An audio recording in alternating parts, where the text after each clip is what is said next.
നമ്മളുടെ ഒരു സർക്കിൾ പോലെ ആണ്. ഉം. അപ്പം ഒരു ദിവസം എന്നെ ഉച്ചയ്ക്ക് എനിക്ക് ഷൂട്ടുള്ളൂ. ഞാൻ ഉച്ചയ്ക്ക് അവിടെ ചെന്നു.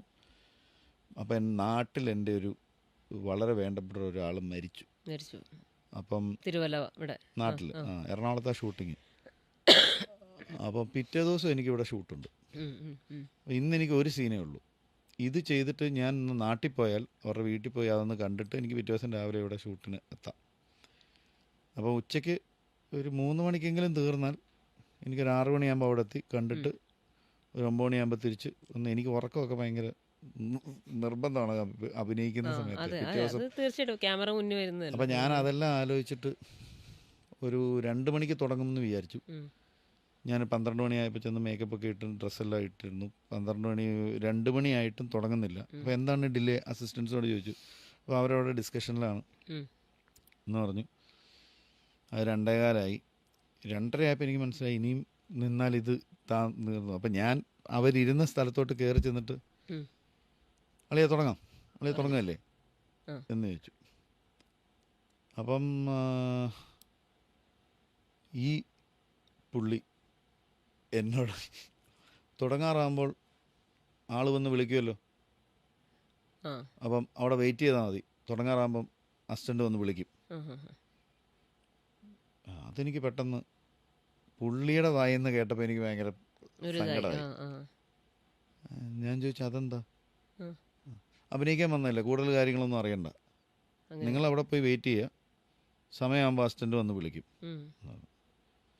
അത് വേറൊരു ആളാണ് പറഞ്ഞിരുന്നതെങ്കിൽ സോറി എന്ന് പറഞ്ഞിട്ട് ഞാനൊക്കെ പോയേനെ. കാരണം അയാൾ അങ്ങനെയല്ലല്ലോ ഒരാളോട് പറയേണ്ടത്. ഇതിനകത്തൊരു ഹൈരാർക്കി. ഞാൻ നിന്റെ കാര്യം നോക്കിയാൽ നമ്മളിവിടെ ചെയ്യുന്നുണ്ടെന്ന് പറയുമ്പോൾ നമ്മളൊരു തേർഡ് പാർട്ടി ആയി പോയി.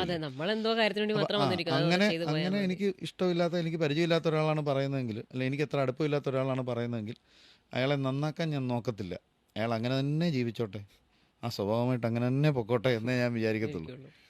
പക്ഷെ അയാളുടെ കുടുംബത്തിനെ പറ്റിയും ഭാര്യയെ പറ്റിയും ഒക്കെ ഓർത്ത് എനിക്ക് വിഷമം ഉണ്ടാകും. പക്ഷേ ഈ മനുഷ്യനെയാണല്ലോ ഇവർ താങ്ങുന്ന ഇത്രയും കാലമായിട്ടൊക്കെ തോന്നും. ഇവൻ എൻ്റെ സുഹൃത്തായതുകൊണ്ടും പെട്ടെന്ന് ഞാൻ അതെന്താ കളി അങ്ങനെ പറഞ്ഞ് എന്ന് ചോദിക്കുകയും പിന്നെ അവിടെ ഒരു തർക്കം ഉണ്ടാവുകയും.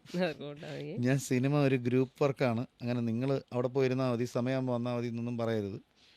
എല്ലാവരും ഇവിടെ ഈ സെറ്റിലുള്ള എല്ലാവരും ചായ കൊടുക്കുന്ന ചേട്ടൻ പോലും ഈ സിനിമയ്ക്ക് വേണ്ടിയിട്ടാണ് വർക്ക് ചെയ്യുന്നത്. ഈ സിനിമ നന്നാക്കാൻ വേണ്ടിയിട്ടാണ് എല്ലാവരും ശ്രമിക്കുന്നത്. അതുകൊണ്ട് ഒരാളെ മാറ്റി നിർത്തി ആ പണി മാത്രം ചെയ്താൽ മതി, ഈ പണി മാത്രം ചെയ്താൽ മതി എന്ന് പറഞ്ഞാൽ എനിക്ക് നിന്നോടും പറയേണ്ടി വരും. നിൻ്റെ പണി എന്നെ ഭരിക്കലല്ല, നീ സംവിധായകൻ്റെ സഹായിയാണ്, അയാൾക്ക് വേണ്ട കാര്യങ്ങൾ ചെയ്തു കൊടുത്താൽ മതി. എന്നോട് ഈ ഡയലോഗ് അടിക്കാൻ ഞാനും പെട്ടെന്ന് ആദ്യമായിട്ടാണ് എൻ്റെയും ഒരു ലൊക്കേഷനിൽ അങ്ങനെ കൈവിട്ട് പോകുന്നത്. അങ്ങനെ ഒരു കാര്യം സംഭവിച്ചിട്ട് പെട്ടെന്ന് എന്തിനായിരുന്നു ആവശ്യം. അത് കഴിഞ്ഞിട്ട് പെട്ടെന്ന് തന്നെ അടുത്ത് ആ ഷോട്ട് എന്നാൽ പിന്നെ തുടങ്ങിയേക്കാന്ന് പറഞ്ഞാൽ ഷോട്ട് എടുക്കാൻ പോവുകയും ഞാനും അപ്സെറ്റ്, പുള്ളിയും അപ്സെറ്റ്. ഇത് കേട്ടിരുന്ന സംവിധായകനൊന്നും മിണ്ടിയില്ല, പുള്ളിക്കും അപ്സെറ്റ്. ക്യാമറമാൻ പിന്നെ കുറച്ച് എക്സ്പീരിയൻസ്ഡ് ആയതുകൊണ്ട് പുള്ളി കാര്യങ്ങളൊക്കെ കൂളാക്കാൻ എടുക്കാൻ നോക്കുന്നുണ്ട്. പക്ഷേ ഇതിന് ശേഷം ഈ സീൻ ചെയ്യേണ്ട വന്നല്ലോ. അന്നെനിക്ക് അത് ഇത് പിന്നെ എങ്ങനെ നമ്മൾ വേറെ ഒന്നാമത്തെ പ്രശ്നം, ഈ ആക്ടേഴ്സ് ലൊക്കേഷനിൽ വരുന്നത് മനുഷ്യരായിട്ടും അവിടെ വന്നതിന് ശേഷം കഥാപാത്രങ്ങളായിട്ടും മാറുകയാണ്. അപ്പം ഭയങ്കര ഫ്രജൈലാണ് ആക്ടേഴ്സ്. അവരുടെ കോൺസെൻട്രേഷൻ ഒന്നും ബ്രേക്ക് ചെയ്യരുത്, കോൺഫിഡൻസ് ബ്രേക്ക് ചെയ്യരുത്. ഈ കോൺഫിഡൻസിലാണ് ഇയാൾ ഇത് ചെയ്തു പോകുന്നത്. കാരണം ഇത്രയും ആൾക്കാർ ചുറ്റിനും നിൽക്കുന്നു, എല്ലാവരും നോക്കിക്കൊണ്ട് നിൽക്കുമ്പോൾ വേറൊരാളായിട്ട് മാറി ഒരു പെർഫോമൻസ്, ഡയലോഗ്സ് ഓർത്ത് പറഞ്ഞ്, മൂവ്മെൻ്റ് ഓർത്ത്, ലൈറ്റ്സ്, ക്യാമറ പൊസിഷൻസ്, മാസ്ക്, ഇതെല്ലാം ഓർത്ത് ഇതെല്ലാം ചിന്തിക്കുകയും വേണം. ആ കഥാപാത്രമായി നിൽക്കുകയും ചെയ്യണം. ആ കഥാപാത്രത്തിൻ്റെ മൈന്യൂട്ട് പരിപാടികളെല്ലാം പിടിക്കുകയും ചെയ്യണം. ഇത്രയെല്ലാം ചെയ്യുന്ന ഒരാൾ ഇതെല്ലാം ചെയ്യുന്നത് അത് ആത്മവിശ്വാസത്തിൻ്റെ പുറത്താണ്. അയാളുടെ ആത്മവിശ്വാസം ഒരിക്കലും കളയരുത്, ഡിസ്റ്റർബ് ചെയ്യരുത്. അതുകൊണ്ടാണ് നമ്മൾ കണ്ടിട്ടുള്ള ലെജൻഡറി ഡയറക്ടേഴ്സ്, സീനിയർ ഡയറക്ടേഴ്സ് ഒന്നും ആക്ടേഴ്സിനെ കുറ്റം പറയുകയോ വഴക്ക് പറയുകയോ അങ്ങനെ ഒന്നും ചെയ്യാത്തത്. എപ്പോഴും പാമ്പർ ചെയ്ത് കംഫോർട്ട് ചെയ്ത് നിർത്തത്തുള്ളൂ. കാരണം ആ കോൺഫിഡൻസ് ആണ് അവരുടെ ഏറ്റവും നല്ല പെർഫോമൻസിനെ വെളിയിൽ കൊണ്ടിരുന്നത്.